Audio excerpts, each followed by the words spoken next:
njalo ngomsombuluko kuya kulesihlanu kwivuka Africa Breakfast Show emsakazweni uKhosi FM. Ngiyanibingelela abasakazi boKhosi FM. Uthi kusondela nje kancane ma. Ngiyanibingelela abasakazi boKhosi FM. Yeah, usethe ukuyibeka kancane umuntu indaba. Mhlawumbe nje ungasinika kancane nje isithombe mhla ngosuku mhla uyoteta umntwana mhlawumbe usakhumbula ukuthi kwenzakalani. Yebo, ngabeletha umntwana ngimbelethela eHlengisizwe clinic enkulu yaseMasteli operator izinto eziningi kubeletha ngabala ukubelethisa basebenza nje ngokuzikhanda bayiclinic enkulu yethu yaseMasteli so ngabeletha uma ngibeletha kuyona ngathola umntwana uma ngimthola umntwana ngamthola nje kahle ngabeletha kahle kubanga khona inkinga ekubeletheni kwami kwaze kwabe ngiyadischarge ngiyahamba ngekhaya ukuthi ke phela uma ngabe umama usukujabulile ukuthi uthola umntwana nje nawe uhappy nokuthi usukhululekile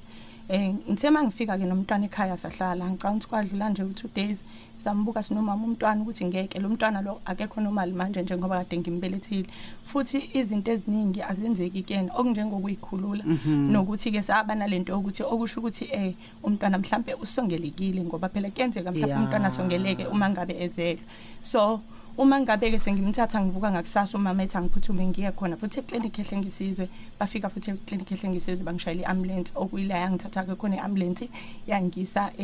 St Mary's isibedlela Maranhill la kukhona ke ngathola khona udokotela uDr Kenda owakuyena owaapprove ukuthi umntwana akanayo indawo toilet wasise eseshayela ke ambulance naye wasidlulisela Albert Luthuli because bathi ku critical kakhulu bona abadili nama cases anje futhi abakazi bawabone so sadlulele Albert nokuyila khona ke safika khona kwatholakala ukuthi umntwana akukona kodwa lokho ukuthi indawo yokutoilet akanayo kodwa kuningi okunye angenakho futhi bathola ini mhlawumbe uma ukuthi ungafisa ukukhuluma ngakho udokotela nje wathi bamechecka wathola ukuthi sekuyingakusasa ke sesilalile ngakusasa bathola ukuthi nena unento eyodwa inhliziyo yakhe inembobo into yakhe yaka right yaka left wangichazela njengezambane wathi intshwamile njengezambane so wathi ayikho right kodwa basazoyicheck ukuthi enze njani wayesethi inhliziyo inembobo inhliziyo yakhe inembobo kwazoba itotolozi yakhe yayingaphakathi nayo konke nama testes kwakuvele nje kancane nje indawo yokuthi nje akhipha umchamo nje kuphela then lapha phansi kobhozo okuwukuthi ngicabanga ukuthi odokotela mhlambe bayitshela ukuthi mhlambe into ezoba right phansi kobhozo unobhozo abathathu endaweni onyaweni lo la ka right bawu3 bahlangene ngalala babukugcina nalaba bangala bahlukene futhi bawu3 usho ukuthi una 6 onyaweni la ka right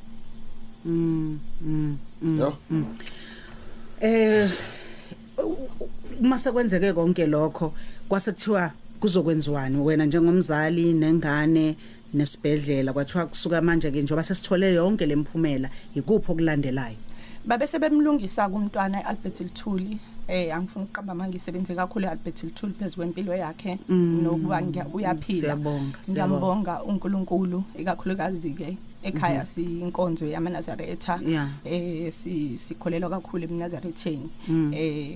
sihambile nje kakhulu isibedlela umntwana ke eqiqa khona bagcine bemvula because ezelwe wayesebenzisa ucolostome because odokotela bathi ngeke asakwazi ukuthi enena bamvule ngemumva kodwa kube bekade kuyimi emergency ukuthi babone onesi sometime bengibelethisa bebezokwazi ukuthi bamvule sometime ngemumva so abagcina bangamvula ke ngemumva bamvula la eceleni eswini wasebenzisa icolostome for 2.5 years mhlambe mlalelo cause FM ekhuluma ngecolostome ukhuluma ngesikhwanyana leso kuyisona esiqoqa wonke udoti emzimbeni nje konke kudoti uphumele kulesi sikhwanyana ungaqhubeka ma usebenzise leyo colostome ke leyo uma isebenzisa icolostome kwaze kwaba ke una 2 years bekungekho ke lula ekusebenziseni kwakhe icolostome ngoba uye wakhula waba umntwana okwazi ukuthi futhi ayihambele uthola ukuthi useyayikhumula usenginika yona akasayifuni lento kodwa ke ngokulekelela lo dokotela ke baye bangisiza bamkhumula ke seno 2.5 years ama operation ke awayenzile uyenzile ke operation le ukuthi bamvule inqeni wagcina ke sekwazi ukuthi ayikhulule ngemumva okuyimpilo yakhe ke enzima ke menza ukuthi kube nzima ke yokuthi azikhulule ngemumva ngithi ngangcono mhlawumbe kuba kuqhubekana icolostome ngoba leyo yokuzikhulula ngemumva iyona enzima kunayo yonke ngoba akuyona imbobo yakhe normal kunokwenzeka ukuthi angazizwa kwesinye isikhathi uthola ukuthi uyazingcolisa kunokudla othi umphakela kona ekhaya uthola ukuthi kumkhiphisa ngesisu uzibuza uziphendula ukuthi ngoba ukudla okright nje lokhu akuyona mhlambe njenganobhontshisi obhontshisi abakhiphisana ngezisu namakabishi but yena ukakhisha ngisho nayinyama yenkukhu nipheka inyama yenkukhu ikhiphise ngesisu bahamba ke sebemvulile ke sekunjalo bamlungisa futhi netotolozi yakhe bamhlinza futhi nakuyona okuwukuthi nje kuze kube manje behleze buza ukuthi mama mina ngisokanini kanti sithi ngeke uzukwazi wena ukuthi usoke bakusoke esibhedlela ngoba bese singamtsheli icondition yakhe yonke ukuthi kwenzakalani so bamhlinzile ke lapho ke kwitotolozi kabili uhlinze kabili ube urelease waba ufistula so kwaphinda futhi kwathiwa into yakhe nayo kufanele ikhishe le yodwa yaka left ngoba izothelela le enye ukuthi ibole baye bayikhipha ke into njengamanje nje uphila nento eyodwa. Ngiyakuzwa ngiyazi ukuthi sisazophinde sikhulume futhi nabo omnyango sizwe ukuthi bona ngabe mhlambe bathini Mthiya usazoya khona mhlambe nje ngakwelami iside ngakayila kumthiya okokuthi njengamanje isimo sinjani uma nizothatha uhambo anibi neinselelo ezithile mhlawumbe la ukuthi khona niseteksini zonke lezo iziphi nje inselelo ngenzela ukuthi umlaleli esekhaya ngaqhamuka nosizo oluthile akwazi ukuba nesithombe. Akayena ke umntwana okhonze nokuhamba nje ukuthi ahambe umntwana nje okhonze ukuthi ahlale ekhaya ngenxa yesimo sakhe ngoba uyazazi ukuthi uphila impilweni uma ngabe sizohamba njengamanje nje ubisila ke kuphoqeleka ukuthi hamba uye toilet iqala ekseni masohamba then emva kwalokho ukudla akakuthinti ngoba suke senzele ukuthi angazoneli endleleni. Hey mina ngiyabonga ubuqhawe Mthiya ubuqhawe kaSiya mfowethu use ku grade 10 mfana hayi iziphi ifundo oyithandayo esikoleni kakhulu nje ubona ukuthi ayilesi hayi ngiyasithanda ke lesi Siya ngithanda history uthanda history yakho okay uyathanda ukwazi ngomlando yonke into leyo kwi-sport siphi nje uyobona hey ngiyasithanda lesi sport lesi ibhola lenyawo. Uthanda ibhola uba umthanda kakhulu umdlalo webhola ikakhulukazi kubadlali bebhola? Ngithanda uMessi. Uthanda Lionel Messi? Okay, hayi no vele phela umkoro wamagoli hayi indaba okudlala ukuthi uyayibona. Ngicanthi madoda esikoleni nigqoka uniform enjani?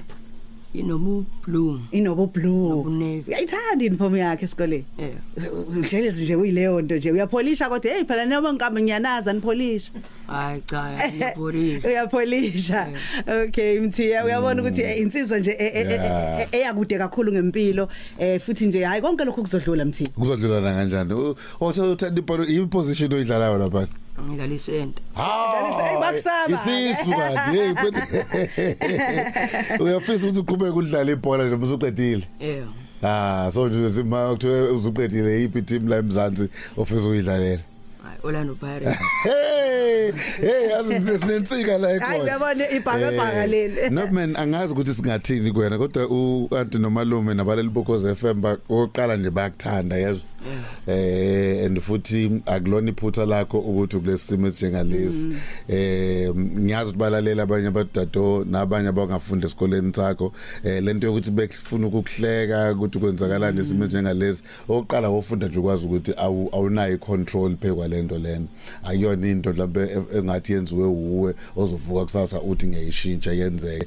kunalokho nje zokuthandazisa nathi ukuthi uNkulunkulu akunika amandla uqine and engikwaziyo awukuyona iphikutha uNkulunkulu lokho fanele ukwazi lokho and two abaningi babo bebeminyango weoffice lakho bezofuna umsebenzi ngoba behleka manje ngoba uNkulunkulu namaphupho anomcabango emihle ngawe konke lokucabanga wonke lama position washo ebhola nani kuzokwenzeka masithemba yena mhlawumbe before Mrozo ubusushila ukuthi sizogijima siye kumnyango angibuze kumama nje okokuqala before kuye kumnyango mama iluphi usize ngicabanga ukuthi niyalidinga nje kubalaleli belalele nomnyango usasikhuluma nawo manje.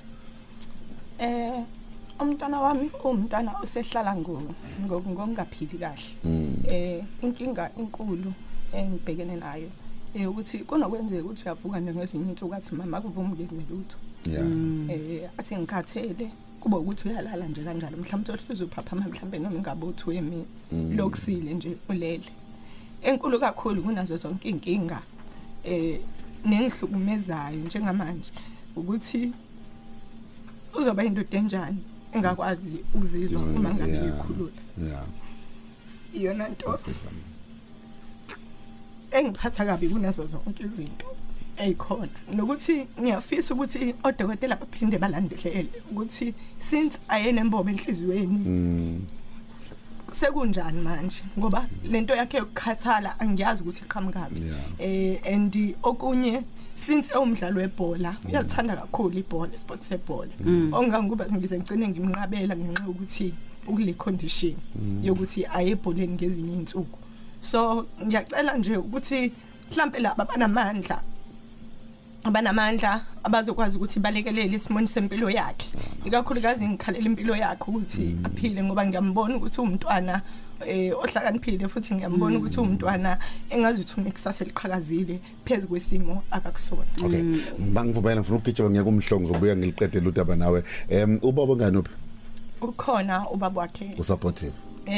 noma engekho supportive but yena ukhona siyaxhumana naye. Cause FM lohamba phambili sikuseyona ke inkosi yethu ezweni sakhile mhlawumbe vele umsakazo Cause FM ya ungena manje sekubenzela sobukela Cause FM sonondodana ke omncane omzana uma wakhe una 16 nje kuphela eminyaka wazalwa ke nje kunganakekile yonke into engathi ihamba kahle kanti ke uzothi uhamba kwesikhathi kubonakala ukuthi lapha ngabe khona unendawo yokuyikhulula kuya wonke umuntu ukuthi ngokadudla ufika isikhathi ukuthi ebathroom endlini engasethu yokwazi ukuyikhulula wakuvalekile kungenambobo ekhona gcina ke seyenziwe ke odokotela ukuthile but kwenzeka kwayo imenza ukuthi angabe nemizwa ngamnawe nawo maze uzwe ngathi kumele uyebhathi inzwanza zakhona iphelele iphapho limele nembobo njalo izimo into esizibekuhlungu kakhulu esizwa namhlanje but umfana umbonayo ukuthi muhle and futhi kunekusasa elikhulu elikhona again thanda ibhola njalo nje samukela njengamanje Cause FM from umnyango ke wokuthuthukiswa komphakathi uThuba Vilani okhulumela umnyango mfowethu Vilani asibingelele mfethu kwamukele ku Cause ekseni Mthiya ngibingelela nodade wethu Mrobo mfethu uzwile istory sika mfana omncane nomama besisho ngabe umuntu osesimene esinjengalesi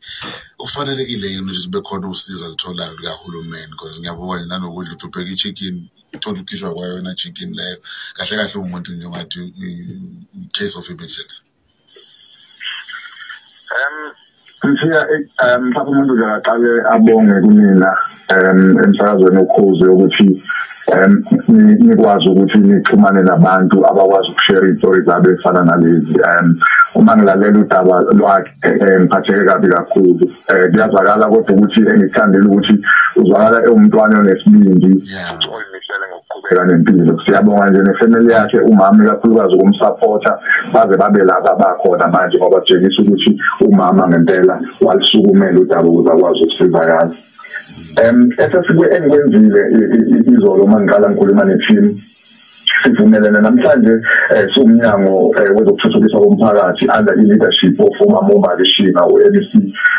sizothumela i-team ngiyethemba ukuthi kungenzeka ukuthi sebexhumene noma bazoxhumana nomama womntwana ukuze ama-social workers azokwazi ukuthi ayohlala phansi nabo baxoxisane kubonakala ukuthi kuphi okungalekelele laba angaleleleka khona noma uma ulalela udaba kakhulu oluthinta impilo yomntwana luthinta kakhulu izinto zezempilo lapho futhi sixhumanile nozakwethu bomnyango wezempilo esifundazweni nabo ngiyathemba ukuthi balalela udaba bazokwenza okufanayo nabo nalokho esivubelene nakho ukuthi nabo bazothumela i-team yabo kumntwana kubonakala ukuthi yikuphi futhi okungaqhubeka ngoba kuyabonakala ukuthi kade esebenzisana nomnyango wezempilo yikuphi la okungaqhubeka asizakale khona but ngaphezulu kwalokho-ke Mthiya siyazi ukuthi sizile ukukhulunywa ngendaba yasesikoleni ukuthi kunzima aboza kwabo banokumcwasa esikoleni nasemphakathini nje kugcina sekunzima ukuthi aphume nezinye zenhlelo njengomnyango wa-social development ezikhuluma nge-social behavior change la esekuhlangane khona ney'ngane zesikole sikhulume ngazo ngezinto ezifana nebullying esikoleni kwicamp nje besinayo ukuqala uSeptember indaba yebullying yavela kakhulu so sizozama nalana ukuthi sisondele eduze komntwana sibone nanokuthi singafinyelela kanjani esikoleni ngokusebenzisana nomnyango wezemfundo ukuthi singafinyelela kanjani esikoleni so sizozama ukuthi sikhulumisane nengane nabothisha afunda nabo ngoba nje bathi uchaza ukuthi umntwana akayithethelanga isimo sifisa siphiwe uNkulunkulu so okwethu thina njengomphakathi ukuthi fanele sineseke no athi sizozama ukubheka futhi ukuthi encwadini noma kuma inhlolo ezenziwa odokotela ngabe ikuphi ezikushoyo uma ngokuthi umntwana uqualify ukuthi fanele ngabe uthola isibolekelo sikahulumeni ama-social workers wethu azokumnotha lokho-ke bese abahlumahlumane sifemeli nabantu bakasasa ukuze bazokwazi ukuthi basizakale mfethu isizulu asitolikwa ukushaye khona okuningi wakhava bengifisa ukubuza siyabonga kakhulu sibongele ku-HOD uphiwe ubamvelakazi uphinde usibongele naku-ABC uMalishini ukuthi siyabonga nje ngiyazi uma selifike kini udaba so selifike kwabokuqala bokugcina ngiyajabula ngoba uyawuthinta uhealth uthe nje bangiqeda ngathi nami ukuzama ukuthinta u-HOD ushabalala ngabona mhlawumbe useba-meetingini but ngiyazi ukuthi isitaff sakhe silalele bafethu siyabonga ngiyamglad ukuthi uyofaka nomnyango wezemfundo ngiyacela sisebenze lolu daba nathi mhlawumbe nomrozo mase available niye esikoleni siyasokhuluma nengane uze ikwazi ukubona le ndaba yebullying ukuthi akuyona indaba fanele besiyayenza siyabonga kakhulu nje bafethu niqhubeke njalo mina ngiyasiza kakhulu ngoba kwesinye isikhathi sigcine singakwazi ukufinyelela kulo lonke ikhona lesifundazwe kodwa through ama-institutions afana nani umphakathi uyakwazi ukuthi ufike kalula kuthina bonke be-encourage abantu ukuthi uma benama-cases abeze ema-ofisini ethu sinama-ofisi amaningi across the province of KwaZulu-Natal so umuntu akeze nge-ofisini noma ngabe akunankinga noma ngabe kunjani esho nje ukuthi umuntu kanje ngiyafisa ukusebenzisana nomnyango yini engingayenza even in terms of ama-empowerment ama-skills development sinama-programs kuleyo Ngoba lesibonga kakhulu ngesikhathi sakho bhuti ukukhosi. Siyabonga kakhulu. Nalokho sefamba bayisibona nomzane uThuba Vilade ukhulumela kumnyango wokuthuthukiswa komphakathi ngaphansi kwa MEC into wethu Mbalishi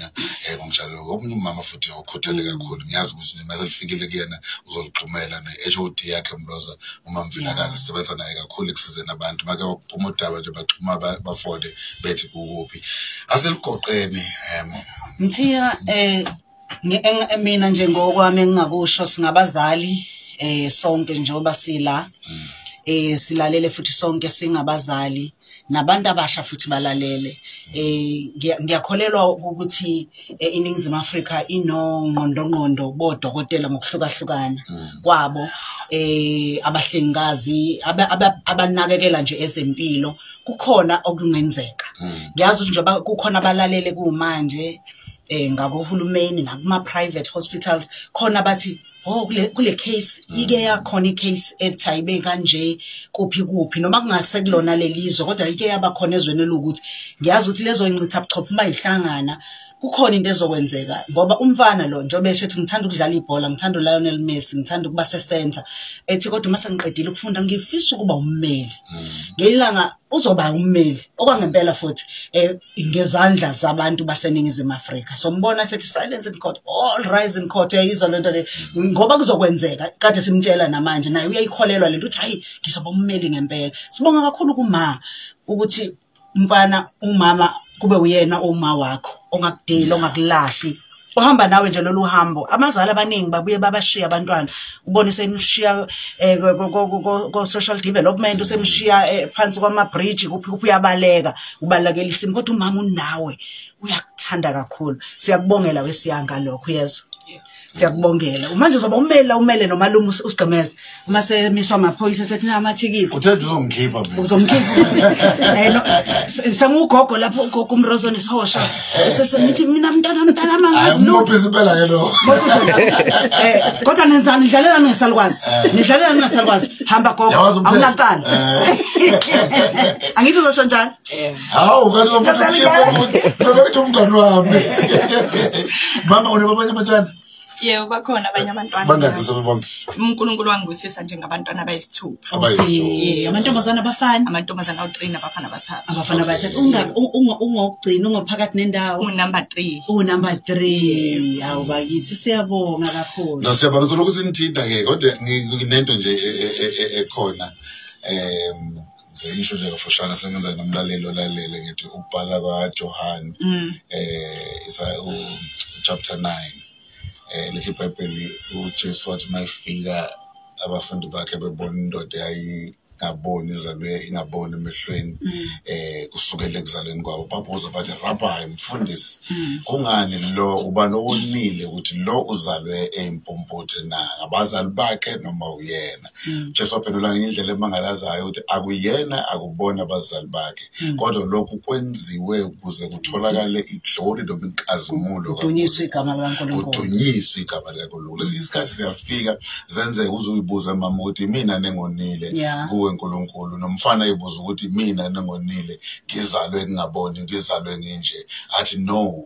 akukho wonile phakathi kwenu kodwa lokhu ngikwenzele iglory lokudunyiswa kwakhe ingakho anganqeni ukuthi amlinde uLazarus azangcwatshwe for 4 days abe phansi athi ngizofika sekuthiwa ke kuphelile ngaye mangifika useyanuka make kwafika mina kuzotholaka uzoyasho ukuthi yisu isikhathi uNkulunkulu uyenza izimo zibenzima kakhulu sibone ngathi ayikho indlela yokuphuma buka namhlanje sikhuluma ngaye eradweni kulalela amamiliyoni ngamamiliyoni naye ngelanga yokuthi eseyindoda esethula ubufakazi sethi namhlanje ngummeli mhlawumbe useko international